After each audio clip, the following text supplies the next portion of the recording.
Hello and welcome to the Change Gang podcast with me, your host, Laura Ordile. I'm here to help you hold on to your sanity and your soul as you move through big change.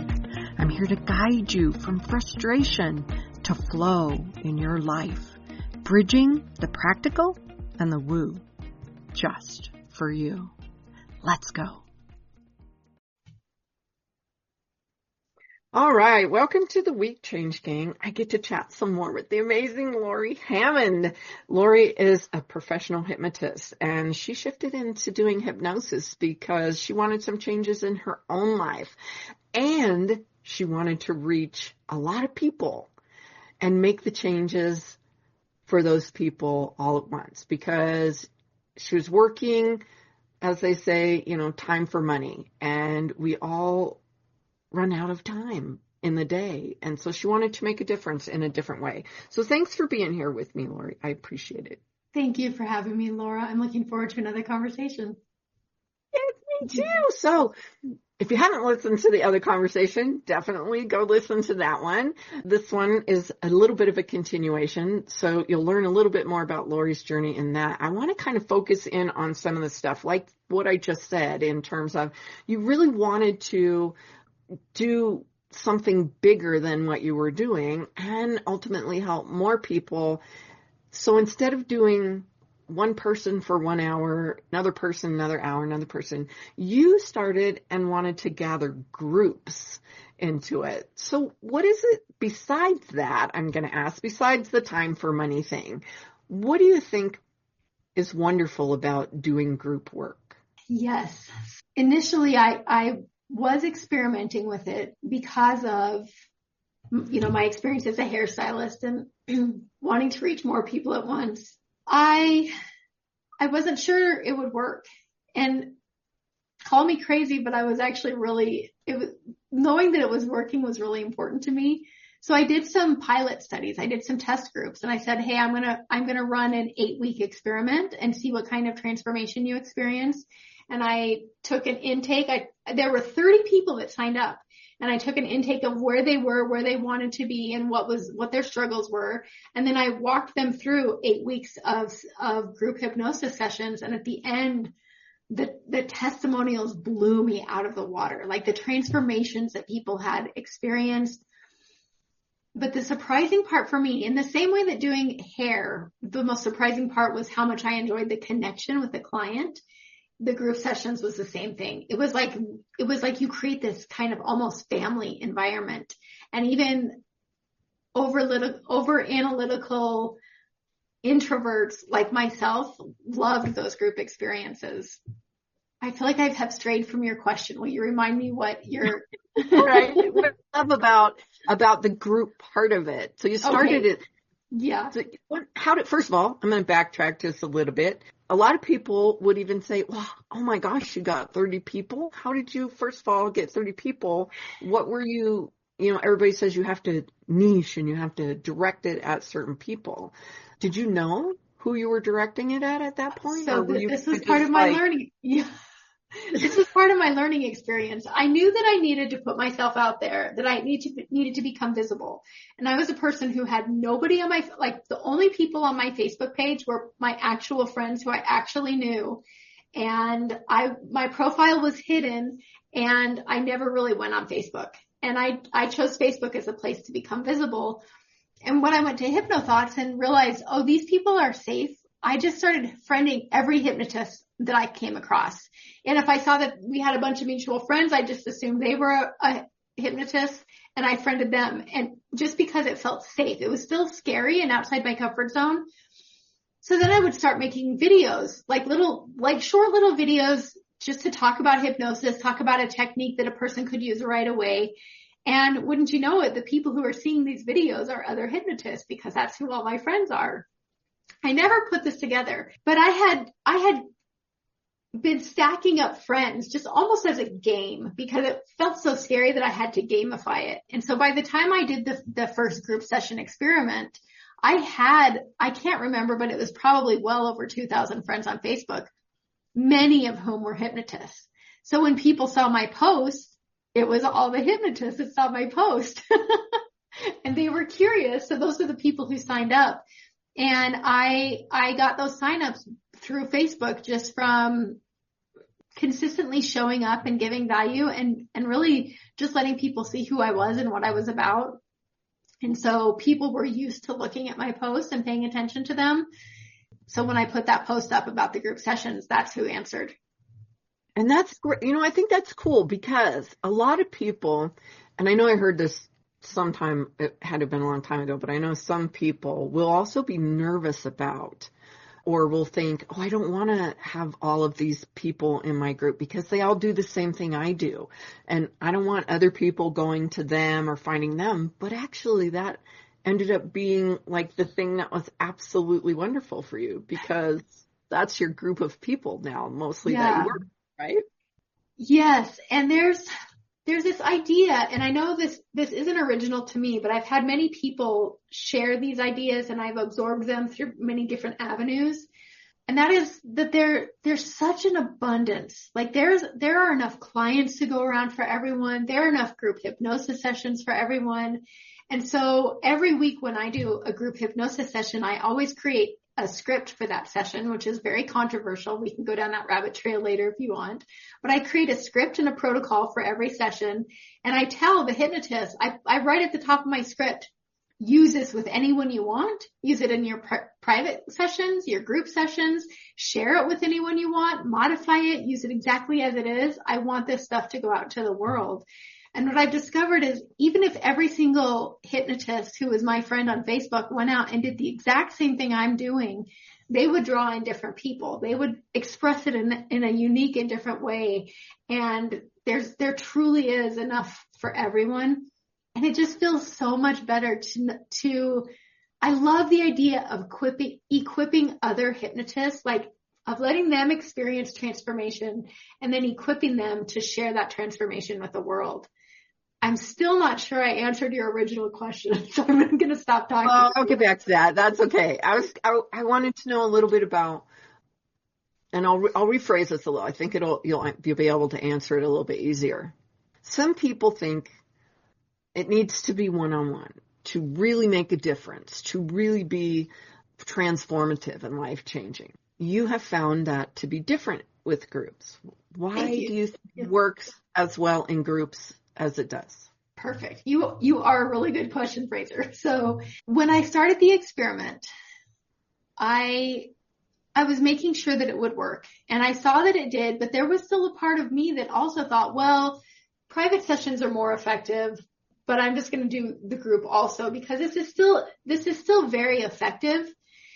And I kept doing private sessions, even though it wasn't my favorite. And I stumbled on a book, and I cannot remember how I found the book, but it's called The Power of 8.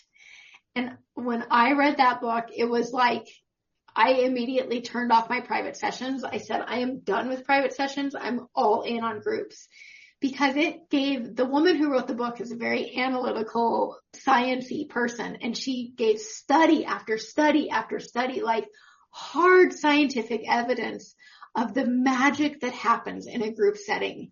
And I discovered, I need to phrase this carefully because I think one-on-one sessions have a beautiful place. They are incredibly powerful. And when people love doing them, they should absolutely do them. And the book helped me discover that group sessions could be even more powerful in the right context when the people in the group were there for the transformation that they seek, that there's something special, there's something magical about that energy inside a group that generates even more transformation. So realizing and then seeing evidence of that over and over and over again gave me the confidence to show up with this thing that nobody was really doing. When I first started doing it, you couldn't even do hypnosis over Zoom if you had ever heard of Zoom, let alone group hypnosis. And the pandemic changed all of that, and people are a lot more open now, but it's been a beautiful experience for me. Yeah, I think it used to be Skype, and I'm not even sure, is Skype still around? Oh yeah, I forgot all about Skype.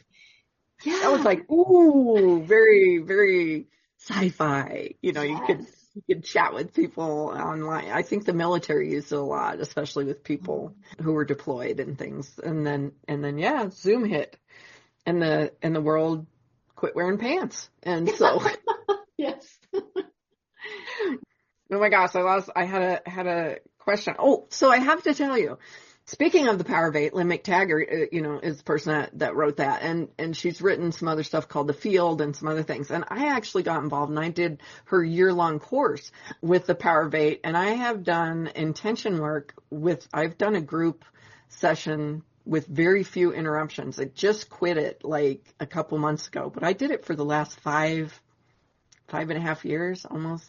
So just before 2020, I started doing intention sessions. So I know exactly what you're talking about. That is so cool. Oh my gosh, I didn't know that.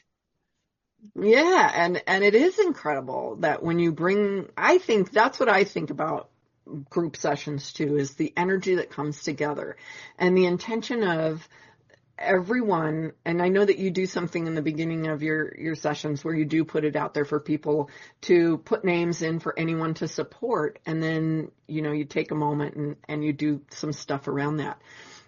And I think with that intention there, it ignites power in the world that we're in. And it does. She has, oh my gosh, the things that they have done, the studies and things like that, it's mind-blowing if you go and you look at the science of what they did with some of the intention work.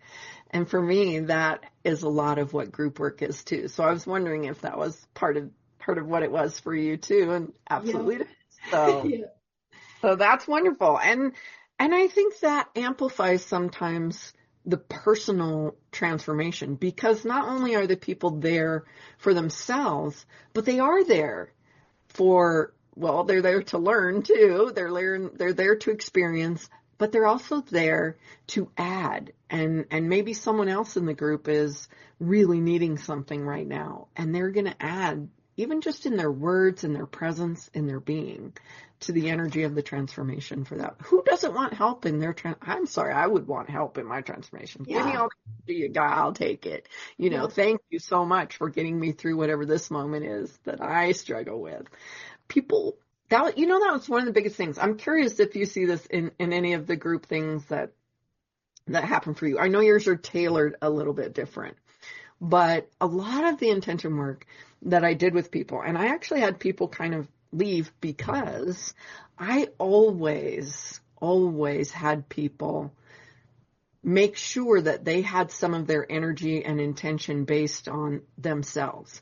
It's great to show up for the group. Absolutely. But this is about you too. And I didn't know anyone, they say, I'm fine, I'm good. Really, you don't have anything in your whole life that could be a little bit better? Nothing. And it was really hard for people to receive. They were all about giving, give. But what I had to explain at a really interesting level was it's an exchange. Mm-hmm. The energy exchange is there. And if you're only giving, you're not in the proper flow of energy to be receiving the change that's there for you. Yeah, that's so beautifully put. We can't really give others what we don't have ourselves. So when we allow ourselves to fill, we allow our cup to be filled, we actually have more to give. And the more we give, the more we're able to receive. So that's really insightful. And I might just integrate some of that into my next session, if that's okay. There you go. It is really important. And the people who won't do that or struggle with that are interrupting the change in themselves to be better in this world, and interrupting what they can offer and what they can do. Because, some people will say, oh, I'll do that, or I'm waiting for a sign, or I'm going to wait for the universe to show me the way. And I often tell them, the universe is sitting on the couch next to you, waiting for you to take the next step. Yes, I love that. I love that. Yeah. It's ready when you are, but it's not going to do anything until you do. Yeah. And when you put that in motion, that makes a difference. So you do the group stuff, and you've ended up with this amazing group of hypnotists that you work with. What are some of the challenges that they have the most, do you think, Do you recognize them for yourself, or do you see different ones? And I feel like I see myself in all of them, which is one of the beautiful things about this group. You know, when I first started, I felt like an imposter. And I realized that as I help others, it actually transforms me at the same time. So every session I do, I come away feeling like I received something during that session. But the thing that people will talk about the most frequently and consistently inside the hypnosis circle is this idea of not feeling good enough, not feeling equipped enough, not feeling ready, not feeling, feeling like they need to have their own stuff figured out before they can effectively do hypnosis with other people. It's this imposter syndrome thing. And hopefully it's okay to mention I had a podcast. I don't do it anymore, but it's available. My Silence the Imposter Monster podcast. People just loved it because they resonated. And I had conversations with people who were just starting hypnosis all the way up to some of the biggest names in hypnosis that anyone knows, including my mentor, Mike Mandel. And they shared that everybody feels that way. It's our unconscious mind's trick to keep us in our comfort zone, because our unconscious mind loves sticking with an android. Like, it loves doing what it's always done. And so when we discover that we don't have to have arrived, we don't have to be perfect, and that when we just step into it, even if we just do it by pretending that, like I did my first hypnosis sessions pretending that I was Mike Mandel, and it unlocked the part of me that knew Mike Mandel's teaching, even though it felt really uncomfortable for me. So that's the biggest thing I see, the biggest issue I see inside my community. And you've continued to step into things that are not necessarily your comfort zone. You just did, I know you talked about HypnoThoughts a little bit, and you've done some teaching at HypnoThoughts. You've done that several times, but you did something this last year for the first time that you haven't done before, right? You did some street hypnosis. Oh, yes. Oh, my gosh. Yes. And that's something where every year at HypnoThoughts, there's always a group of these like really energetic extroverts in my mind. They're these people who love going out there and interacting and doing this thing that just seems terrifying to me. Like, the idea of street hypnosis is terrifying to me. I'm a person who, if I'm speaking with someone I've never met before and they ask me what I do for a living, and as soon as I tell them I'm a hypnotist, there's one of two responses. The first one is, get away from me. And the second one is, do me. I want to be hypnotized. And that's so intimidating. So the thought of going out on the street and inviting strangers to be hypnotized was so scary. And I pulled the same stunt that I pulled when I got off the plane in Toronto. I pulled to get on the streets and on the Strip, the Las Vegas Strip, with my friends. Luckily, I had an amazing friend that was there with me, and I just pretended like I was confident. I pretended like I knew what I was doing, and I felt like an absolute idiot. And how'd it go? We had so much fun. And there was one person in particular, the one that comes to mind when you ask how it went, because the first time we went to the old Las Vegas Strip, I feel like there's a name for it that I'm not thinking of. Fremont Street. There you go, Fremont Street. And it was loud. We had to shout to be heard. Not a real hypnotic environment. And my friend is talking to these two men, and she's telling them about how amazing hypnosis is. And I walked up and she says, my friend is a hypnotist. Which one of you wants to be hypnotized? She didn't give him a choice. She just said, which one of you wants to be hypnotized? And then she had me hypnotize him. And I told him, I don't think I asked him what the issue was that he wanted to solve, because I'm a person who wants to change people's lives with hypnosis. I don't just want to twist and pinch their skin and they not feel it. So I'm like, this is an opportunity for me to change this guy's life. And this is the kind of hypnosis I know how to do. So I said, I want you to raise your hand up and look at the back of your hand, or look at your hand like this. And then I can't even remember for sure anymore, but I think I had him bring his hand to his face. And when it touched his face, he went into a trance, and I just gave him empowering suggestions about how his life was never going to be the same again, how that problem he had was shifting, and I had him mentally rehearse going through the situations where the problem used to be a problem. And when I finished, the look on his face, for one thing, we're standing up on the street and he's in this deep hypnotic trance. And at the end, after I brought him out of the trance, it's like he looked like a different person. And his friend said, "What was that like?" And he's like, "Well, she just changed my life," which I didn't do it. His unconscious mind did it, but it was a beautiful experience. Well, isn't that incredible that in the middle of the street or in the middle of the sidewalk, noise around, everything's going on, and you're able to talk with someone in that environment and help them go that deep into their psyche, which has to be ready to do that too. He obviously was like okay with it, which is something that a lot of people go, "You're going to make me be a chicken, or you're going to make me," and it's like, only if you give me permission, then maybe we'll play and you can be a chicken. But he gave you permission to change his life, and you were able to do that in probably 5 minutes or less? Oh yeah, 5 minutes or less. That's incredible. And then you can go anywhere from those 5 minutes to, I know people who do hour-long sessions, hour-and-a-half sessions, depending on what the situation is. And the work is all a little bit different. Yeah. Individual, group work, all of that. Do you still do any individual work? It's funny you ask right now, because I would technically say no. I don't try to do any individual work, but once in a while I'll have people reach out.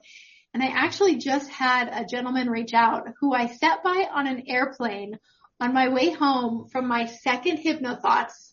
So we were on the plane home from Las Vegas, and he and I got engrossed in conversation.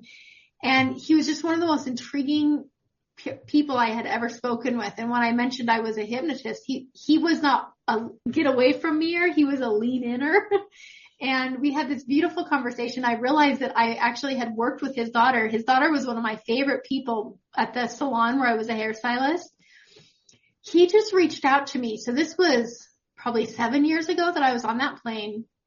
He just reached out to me about 2 weeks ago and asked if I would do hypnosis with him to help him with some health challenges. And it was such a beautiful session. And he's messaged me since to say, "I'm already noticing differences." I actually helped his wife with something a couple of years ago. He called me and said, I keep thinking about you because you talked about this on the plane, and I think you can help my wife. And she told me that she's still experiencing transformation from the session we did. So I don't do them on purpose, but I am open to doing them if serendipity drops them in my lap. That's wonderful. So if you do have somebody that wants to start doing group sessions, that wants to do the same thing you did, not the time for money thing, but making a difference and expanding that, what are one or two things that you would say? You kind of already a little bit shared about put yourself out there, friend all these people that you trust and go along with it. And I think you were really trusting your intuition in that process and going along feeling that. But do you encourage people to do group sessions? Do you think that that's a really good way to go? Do you think do a little bit of both? What do you encourage people to do? I really think that a person should do what lights them up. There are some people who hate the idea of group sessions and absolutely love private sessions. And in that case, I would encourage them to stick with the private sessions. But for people, and a lot of times people who have been on my calls think, I want to do this because they feel the magic. And the best way to start, because I don't even know if people still say this, if you build it, they will come. I would not even say that. Yeah, it's such an old movie now. I think that movie's older than my kids, and I'm a grandma. So it's not true. Like, it doesn't matter how good you are. It doesn't matter what programs you have. It doesn't matter. Like, none of it matters. What matters is that you have people that are actually going to pay attention when you tell them about it. And the best way to do that is to become visible. And I know it's scary. I promise you, I know it's scary. And luckily you can do scary things. And it's just a matter, there's so much advice out there. I built my audience through Facebook. If I were starting today, I would probably choose YouTube. And making videos is very scary. I have resources for that too that I will actually give anyone who emails me to help you get really good at video really quickly. But you have to put yourself out there. And if you're wanting to do online group sessions, it's really a global, usually there's as many people who do not live in the US on my calls as people who do live in the US. And I love that because that like sparks the part of me that wants to travel the world. But yeah, it's just becoming visible. That's great. I think so too. And it is, once you start doing it, it becomes easier and easier. And you don't have to do it by anybody else's rules. You can do it by your rules. That's the thing. Find help if you want help. And yes, you have a wonderful resource for that in terms of jumping in quick with the videos and doing them. And I actually encourage you to contact Lori and find out about that. And then also, she has you do it weekly. All the time. Yeah. You're doing I've been doing it every week for, I believe, 7 years, at least 6 years, and I believe 7 years, every single week. Yeah. That's a lot. Good on you. So see, absolutely possible, absolutely doable. I imagine there was a time when you thought, that's never going to happen for me, or I'm not going to have enough people, or I can't do this, all those things, obviously, and you just kept doing. And yes. Here you are. Yes. So, yeah. Don't give up. And you are not broken. You can do what you want to do out in the world. So come and follow Lori because she is always fun to follow and listen to. And if you get the chance, join Transypants. I love that name. It's so cute. Transypants Tuesdays.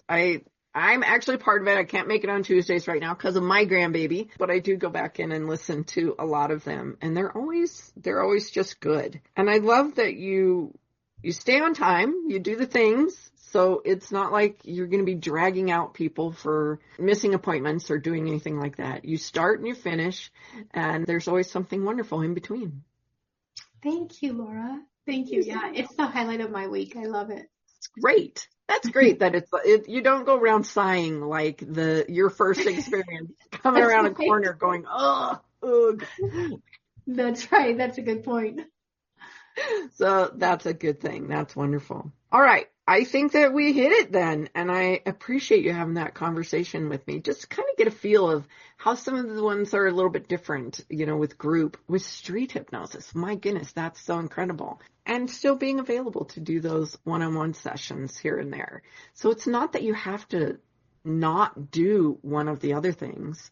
Find the joy in what you're doing. Amplify that. You can still do individual sessions. You can go on stage if you want to. You can do anything that you want to. Yes. Yes. Anything else you want to share? And if you do, then share it. And also add in there, please, how they can find you, Lori. Okay. Just reach out to me if you have questions. I'm accessible. I love talking about this stuff. My website is transypants.com, Trancy. And my email is Lori, Lori, @transypants.com. And if you email me and ask me for my 3-day video challenge, I will send it to you just as my gift so that you can get really good at making video really quickly if that's something that appeals to you, or if it's something that doesn't appeal to you, but there's a part of you that knows you're ready to do this. Right. And if there's a party that knows you need to do it, you can hop into the Transypants sessions with her and she'll get you there to do it. Yes. Because when they do, I want to mention this real quick. When they go into your Transypants, there's a huge library. It's not just from day one. They can go back and look at and find so many things. Yeah. You have a minute.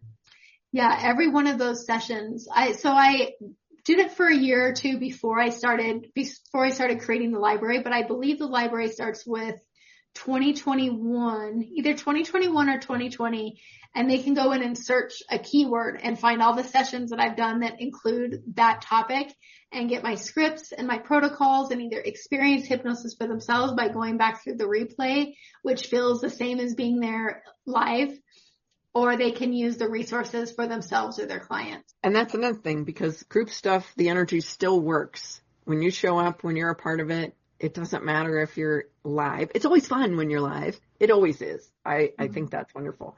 But you do still get all of that intention, all of that energy, because whole nother discussion on time and space and all that fun stuff. That was actually one of the elements. Yeah, that was one of the elements in that book, in The Power of Eight, that she expressed in the book, is that it doesn't, the magic doesn't know time and space. Right. Exactly right. That's right. It's the intention that's there, and that intention shows up when you show up. Yes. Beautiful part. Thank you so much, Lori. I appreciate this. I hope that you have a great night, a great day, a great week, all the greats. And to the Change Gang, I hope that you have a wonderful week, and I hope that you come back and meet me same time next week right here. Ciao. I hope today's episode was interesting to you in some way and fun. If so, hey, find someone to share it with. Maybe they need to hear it too, or maybe they'll just enjoy it. If you'd like, go ahead and grab my tips on supercharging your success. It includes a free short meditation to do just that. You can find that at bit.ly/supercharge your success. Until next time, happy day.